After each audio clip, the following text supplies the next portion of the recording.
আমি তোমাদের সমস্ত যুবককে হাত জোর করে অনুরোধ করলাম, দোস্ত আমার, তোমরা আল্লাহর নাফরমানি ছেড়ে দাও, মোবাইলের আসক্তি ছেড়ে দাও, নারীর লোভ ছেড়ে দাও। বন্ধু, আমি যদি পারতাম তোমাদের প্রতিটা যুবককে বুকে, আমি তোমাদের সমস্ত যুবককে হাত জোর করে অনুরোধ করলাম, দোস্ত আমার, তোমরা আল্লাহর নাফরমানি ছেড়ে দাও, মোবাইলের আসক্তি ছেড়ে দাও, নারীর লোভ ছেড়ে দাও। বন্ধু, আমি যদি পারতাম তোমাদের প্রতিটা যুবককে বুকে জড়াইয়া বলতাম, আমার যদি সুযোগ হইতো তো আমি চোখের পানি ফেলে বলতাম।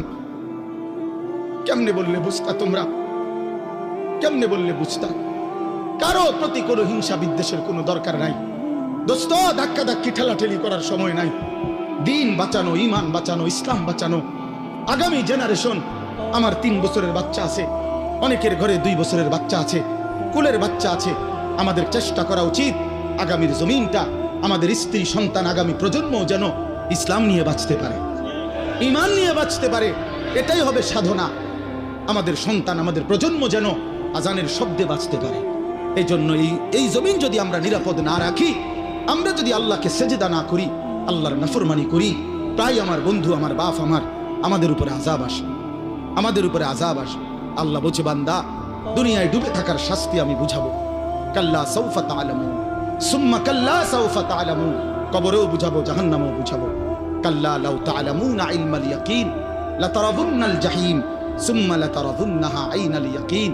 আল্লাহ বলেন, বান্দা, আজকে যদি কোরআন পড়ে, হাদিস পড়ে, উলামায়ে কেরামের কথা শুনে, না দেখেই যদি কবর, হাসর, মিজান, ফুলসিরাত, আখিরাত বিশ্বাস করতা, ভালো হতো, ভালো হইতো। বান্দা, আজকে বিশ্বাস করলে, বুঝে নিলে, আমল করতে পারতা। তো নয়তো লাতারাবুন্নাল জাহিম, একদিন সচক্ষে হাসরের ময়দানে জাহান্নাম দেখবা, সব বুঝবা। সুম্মা লাতারাবুন্নাহা আইনাল ইয়াকিন, চোখে দেখে বিশ্বাস হবে, কিন্তু সেদিন আর লাভ হবে না। সেদিন আর কি হবে না ভাইয়া? লাভ। সুম্মা লাতুসআলুন্না ইয়াওমাইদিন আনিন নাঈম। আল্লাহ বলেন, আমি কিন্তু সেদিন হাসরের ময়দানে নিয়ে বান্দা তোমার জীবনে যা কিছু নিয়ামত দিয়েছি, আসমান, জমিন, চন্দ্র, সূর্য, গ্রহ, নক্ষত্র, আলো, বাতাস, রোদ, বৃষ্টি, হাসি, কান্না, আনন্দ, বেদনা, স্ত্রী, সন্তান, ছেলে, মেয়ে, গাছ, ফুল, ফল, ফসল, তোমার চোখের পলক, হাতের নড়াচড়া, তোমার নিঃশ্বাস, এক ফোঁটা পানি, এক লোকমা খাবার। আল্লাহ বলেন, আমি যা দিয়েছি, আমি বান্দা প্রতিটা নিয়ামতের কি হক আদায় করছো আমি জিজ্ঞেস করব। আমি ছাড়বো না বান্দা, আমি ছাড়বো না বান্দা।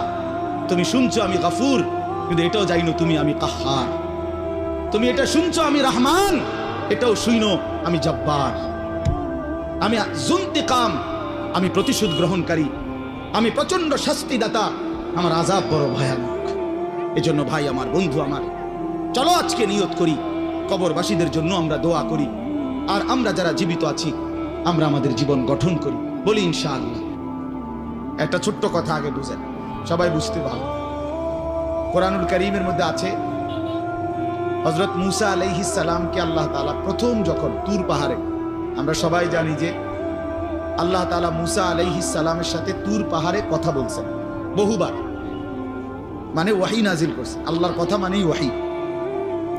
তো প্রথমবার যখন মূসা আলাইহিস সালাম তুর পাহাড়ের ওই টিলাতে উঠলেন, তো সেখানে আল্লাহ তাআলা স্পষ্ট কোরআন শরীফে আছে, আল্লাহ তাআলা প্রথমেই বলে দিয়েছেন, ইন্নী আনা রব্বুক ফাখলা'না আলাইক। মূসা, আমি তোমার রব, আমি তোমার মহান মালিক আল্লাহ। তুমি ফাখলা'না আলাইকা, তোমার 2টা জুতা খুলে ফেলো, 2টা জুতা খুলে ফেলো। আনা আখতারতুকা, আমি তোমাকে নির্বাচিত করেছি। ফাসতামি' লিমা ইউহা, অতএব আমি যা ওয়াহি নাজিল করতেছি, বলতেছি, তা মনোযোগ দিয়ে শোনো। তাহলে এখন কি বোঝা গেল? তাফসীরের মধ্যে আছে, জুতা খুলতে বললেন কেন? প্রশ্ন হলো, জুতা খুলতে বললেন কেন? কথা বললে বলবে। তো আল্লাহ তাআলা এটা বুঝাইছেন, মূসা, আমি রব্বুল আলামিনের কথা শুনবার আদব জুতা খুলে বসে, এই জন্য আদব শিখাইছেন, আদব শিখাইছেন। কোরআন সুন্নাহর ইলমের মধ্যে, কোরআন সুন্নাহর জ্ঞানের মধ্যে একটা জিনিস ভীষণ জরুরি, সেটা হলো আদব। 2টা জিনিস একসাথে গঠন করতে হয়। এজন্য আমাদের মাদ্রাসাগুলোতে 2 জিনিস একসাথে পড়ায়, একটা হলো ইলম আর একটা হলো আদব। এজন্য মাদ্রাসাওয়ালারা তাদের বাচ্চাদেরকে যেমন পড়ায়, তো বাচ্চার ওযু, গোসল, চলা ফেরা, উঠা বসা, কথাবার্তা, চাল চলনের দিকেও নজর রাখে, যে ছেলেটা দাঁড়াইয়া পেশাব করে কিনা, ছেলেটা টয়লেট পেপার ব্যবহার করে কিনা, দস্তরখান বিছায়া খানা খায় কিনা, বাবা মাকে সালাম দেয় কিনা, ইত্যাদি ইত্যাদি। মানে শুধু শব্দ মুখস্থ করছে, পড়া দিছে এটা না, তার সাথে সাথে তার জীবন গঠন হচ্ছে কিনা, আদব শিখতেছে কিনা, আখলাক শিখতেছে কিনা, এইটা হলো একই সাথে লক্ষ্য থাকে। এই জন্য হাদিসের মধ্যে আছে, আমাদের প্রিয় নবী সাল্লাল্লাহু আলাইহি ওয়াসাল্লাম বলছেন, আল্লামানি রব্বি ফাআহসানা তা'লিমি ওয়া আদ্দাবানি রব্বি ফাআহসানা তা'দীবি। এই একটি হাদিসে নবীজি দুইটা কথা বলছে, যে আমার আল্লাহ আমাকে সর্বোত্তম ইলম, জ্ঞান শিখিয়েছেন, এবং আমার আল্লাহই আমাকে সর্বোত্তম আদব শিখিয়েছেন। তাহলে একই সাথে বলছে নবীজি, আল্লামানি রব্বি আদ্দাবানি রব্বি, আল্লাহই আমাকে ইলম শিখিয়েছেন, আল্লাহই আমাকে আদব শিখিয়েছেন। কেন নবীজি বাম পাও দিয়া টয়লেটে ঢুকছেন? কেন ডান পাও দিয়া মসজিদে ঢুকছেন? মনে করেন এই যে প্রতিটা নড়াচড়া, হাত্তাল হারাকাত ওয়াস সাকানাত, নবীজির প্রতিটি স্থিরতা, প্রতিটা নড়াচড়া সবটাই আল্লাহ তাআলার ফয়সালা, আল্লাহ তাআলার পক্ষ থেকে নির্ধারণ। তিনি সাহাবীদের সাথে পরামর্শ করছে, অথবা নিজে নিজে ভাবছে যে কেমনে শুইলে ভালো হয়, কেমনে হাঁটলে ভালো হয়, না না, আল্লাহ তাআলার পক্ষ থেকে নির্ধারণ করে দেওয়া। এই জন্য বাপ, এটা জরুরি বিষয়। এটা আল্লাহর কোরআনের মজলিস, বরকতময় মজলিস। এখানে জুতা খুলে আল্লাহর কথা শুনলে বরকত হবে, এটা আদব। সবাই যারা মুসা আলাইহিস সালামের ওই ঘটনাটা জানে, কোরআন শরীফে স্পষ্ট আছে যে তখন প্রচন্ড ঠান্ডা ছিল, ভীষণ ঠান্ডা, কুয়াশা, নিচে বরফ। মুসা আলাইহিস সালামের স্ত্রী, ওই যে শুআয়ব আলাইহিস সালামের মেয়ে, যাকে তিনি 10 বছর পরে বিয়ে করে আনতেছিলেন, উনি প্রচন্ড শীতে কাঁপতেছিল। এই সময় মুসা আলাইহিস সালাম একটু আগুনের তালাশে তুর পাহাড়ের ওই টিলার মধ্যে উঠছিলেন। স্ত্রীকে বলছে, ইন্নী আনাস্তু নারা, আমি একটু আগুন তালাশ করে আনি, যদি আগুনটা আনতে পারি তাহলে আগুনের মধ্যে যদি তোমার শরীরে একটু সেঁক দাও, তাহলে গরমটা আর শীতটা একটু কম লাগবে। মানে সে শীতকালে আগুন দিয়ে আগের দিনে খুব ছিল, তাহলে বোঝা গেল এত ঠান্ডা, এত প্রচন্ড শীতে যে কাঁপতেছে। কিন্তু এরপরেও আল্লাহ তাআলা বললেন, আগে জুতা খোলো। অথচ এই ঠান্ডার মধ্যে জুতা না খুললে ভালো ছিল, কিন্তু এরপরেও আল্লাহর কথা শুনবার আদব, জুতা খুলে শুন। হাদিসের মধ্যে কথা স্পষ্ট আছে, আল্লাহ নবী সাল্লাল্লাহু আলাইহি ওয়াসাল্লাম কখনোই খাবার জুতা পরিহিত অবস্থায় খাইতেন না। জুতা পায়ে কখনোই তিনি খাবার খাইতেন, বরং জুতা খুলে পিঠ সোজা রাইখা, মাথা নিচের দিকে নোয়াইয়া, দুই হাঁটু উপরের দিকে তুলে বিনয়ের সাথে আল্লাহ নবী সাল্লাল্লাহু আলাইহি ওয়াসাল্লাম খাবার গ্রহণ করতেন। নবীজি নিজে বলতেন, আকুলু কামা ইয়াকুলুল আবদ, একজন গোলাম তার মনিবের সামনে যেরকম বিনয়ের সাথে খানা খায়, আমি আমার মহান আল্লাহ পাকের সামনে এভাবে খানা খাই। ভাইয়া, আদব, আদব অনেক বড় জিনিস। আল আদাবু খাইরুন কুল্লু, আদব পুরাটাই কল্যাণ। রাসূলুল্লাহ সাল্লাল্লাহু আলাইহি ওয়াসাল্লাম বলছেন, মা নাহালা ওয়ালিদুন ওয়ালাদাহু মিন নুহলিন মিন আদাবিন হাসান। তোমরা তো বাংলাটা বুঝলা না, জুতা যেহেতু খুলবা না ভাই, তো বাইরে চলে যাও।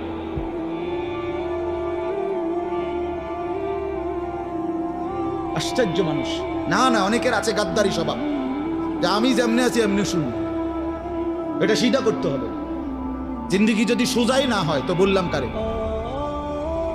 বললাম কাকে? শুধুই কেবল ভাইয়া শুনলাম একজনের পরিচিতি আছে, একজনের জনপ্রিয়তা আছে, একজনের সুর আছে, একজনের টান আছে, একজনের জোরে গলার আওয়াজ আছে, তো এই কারণে জড়লাম। কি ফায়দা এতে ভাই? কথা বোঝেন নাই? আমারে মনে করেন 1 কোটি মানুষ চিনে, তো আপনার লাভ কি?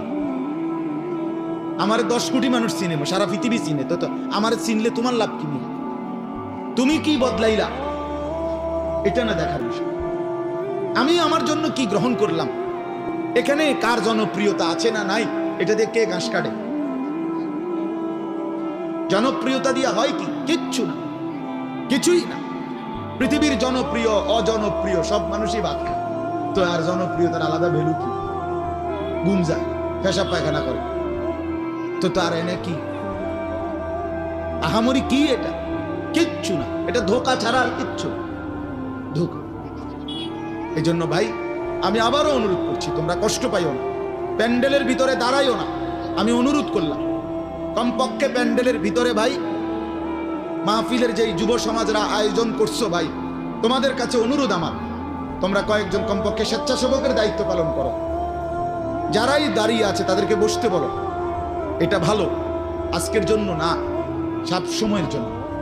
হাদিসের মধ্যে আছে হযরত জিবরাইল আলাইহিস সালাম নবীজি সাল্লাল্লাহু আলাইহি সাল্লামের কাছে, শুনতেছেন আপনারা, নবীজির কাছে যখন হযরত জিবরাইল মানুষের আকৃতিতে আসতেন, জিবরাইল আলাইহিস সালাম কখনো কখনো তার মূল আকৃতিতে অদৃশ্যভাবে ওহী নাজিল করতেন কোরআন, আবার কখনো কখনো মানুষের সুরত ধরেও নবীজির সামনে আসতেন।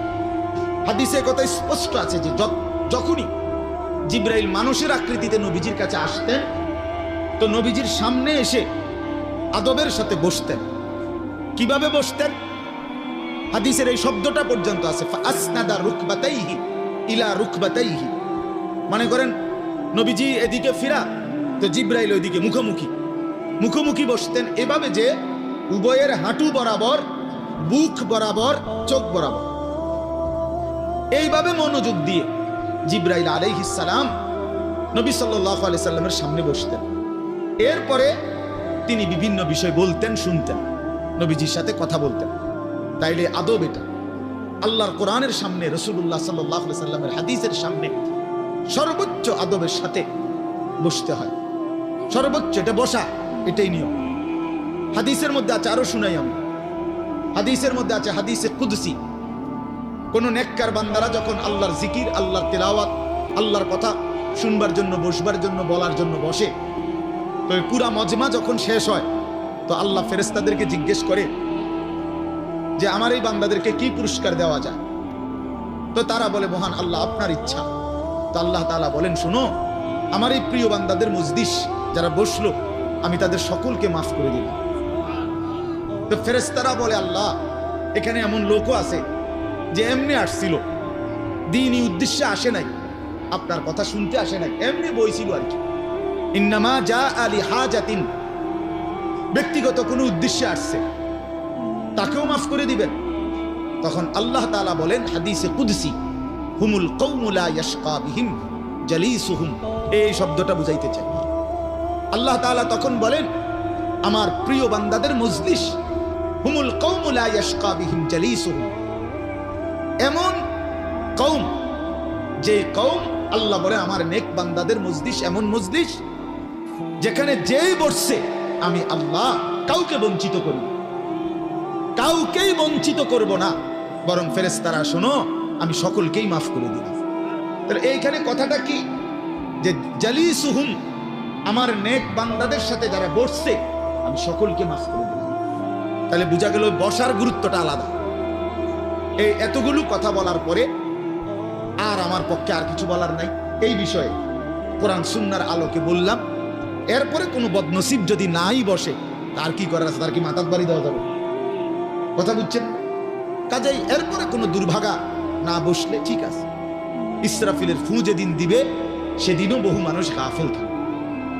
হাদিস আছে, ইসরাফিলের ফু হবে, পৃথিবীতে ভূমিকম্প শুরু হবে, জমিন কাঁপতে শুরু করবে, আসমান ভাঙতে শুরু করবে, তখনও গাফলতের মধ্যে বহু মানুষ থাকবে। এই অবস্থাতেই মৃত্যু হবে, এই অবস্থাতেই হাসর হবে। কাজেই গাফেল থাকবেই, গাফেল থাকবেই। এই জন্য আল্লাহ তাআলা আমাদের প্রত্যেককে আল্লাহর কথা, কোরআন সুন্নাহর কথা মনোযোগ দিয়ে, আন্তরিকতা নিয়ে শুনবার তৌফিক দান করে।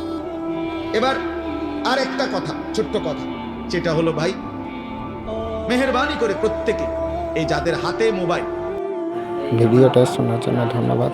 লাইক, কমেন্ট, শেয়ার করবেন।